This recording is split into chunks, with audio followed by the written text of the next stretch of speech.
Po bëri kompromis, Gecaj, me një ligj që nxori Kuvendi i Kosovës. Po mirë. Të tuaj, a është në fuqinë e kryeministit bëj atë kompromis objektivisht? Nuk do duhej. Ishte po ja që e ka bë. Mirë po pse po tham është fushat. Për shkak se ai ka kuptuar që zgjedhësit e tij ka arrit t'i bind për shumë çka dhe po mendon që do të arrijë edhe më tutje të vazhdoj me këtë mënyrë.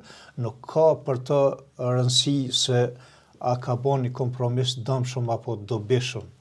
Ai e ka synim me fitoren e radhës.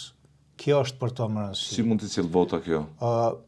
Mundet, për shkak se prapë sikur shumë veprime tjera që i ka bën të kaluamën dhe që kanë dalë që nuk kanë qenë të vërteta, prapë i bind po të njëjtin kategoritë njerëzve se edhe ky veprim është në interes të vendit, edhe në interes të shtetit. Faktori Vjosa Osmani i kishte zënë dritën për shumë kohë në marrëdhënien ndërkombëtare zotit Kurti. Kurti kishte mbetur në hije në forume ndërkombëtare në përfaqësim të vendit.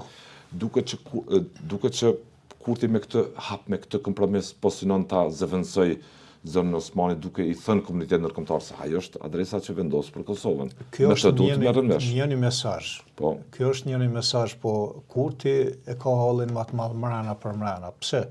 Se kur populli po ia siguron votën, kjo është i fuqishëm edhe në raport me Bashkinë Ndërkombëtare. Bashkia Ndërkombëtare normal që nuk i ngutet aq shumë me në zgjidh problemet tona sa na ngutet neve si qytetar. Dhe e duron këtë. Nëse populli e ka zgjedh, durone. Mirë po është edhe kjo si mesazh që edhe Bashkisë Ndërkombëtare t'i tregohet që faktor kryesor jam unë këtu. Fitohet përshtypja që mesazhi është të tregohet kush është këtu, po shprehna me këtë zhargonin që po e përdorin qytetarët baba.